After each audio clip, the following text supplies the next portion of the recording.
Hello friends, आज आपण chicken Manchurian बघणार आहोत कशी घरच्या घरी बनवता येईल। त्यासाठी हे चिकन स्वच्छ धुवून पूर्ण पाणी निथळून घेतलेलं आहे। त्यात हे मसाले ॲड करत आहे। मीठ घातलेलं आहे, गरम मसाला, लाल तिखट, हळद आणि हा केशरी कलरचा खाण्याचा कलर घातलेला आहे। केशरी कलर वापरलेला आहे मी, लाल नाही। तर त्याच्यामध्ये आता 2 मोठे लिंबू पिळून घेणार आहे। तुम्हाला गरज असल्यास आणि घेऊ शकता। आणि मग चिरलेली कोथिंबीर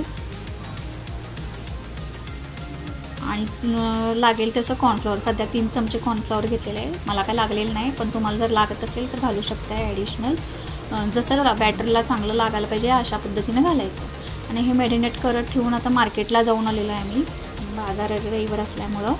आणि तर 1-1.5 तास जवळजवळ ते मॅरिनेट झालेलं होतं। आणि आता फ्राय करून घेणार सगळे। आणि आता हे मंचुरियनसाठी ग्रेव्ही तयार करत आहे। मोठा ढोबळा चिरलेला कांदा, ढोबळी मिरची, टोमॅटो मोठा मोठा, बारीक चिरलेला लसूण आणि हे गाजर आणि कोबी आहे, हे सगळं घातलेलं आहे। सोया सॉस, आता टोमॅटो केचप घातले, आलं लसूण पेस्ट, लाल तिखट थोडंसंच घातलेलं आहे, गरम मसाला जरासा घातलेला आहे, मीठ आणि साखर।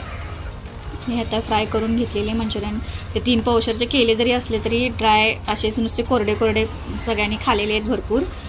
आणि आता हे छानपैकी मंचुरियन तयार झालेली आहे माझी।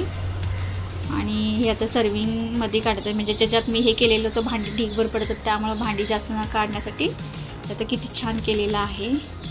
आणि आता डिश करते, गरम आहे डिश तयार। आणि किती छान, म्हणजे अगदी थोडक्या वेळात खूप छान प्रकारे शिजलेलं होतं। हे मॅरिनेट केलेले जे फोटो आहे हे मी तयार केलेलं, पावसात भिजून आलेलं चिप बाजारमधून।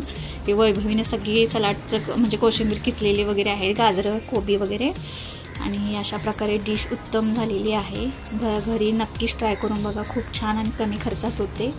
आणि व्हिडिओ आवडल्यास नक्की लाईक शेअर करा, नवीन असाल तर सबस्क्राईब करा। थँक्यू।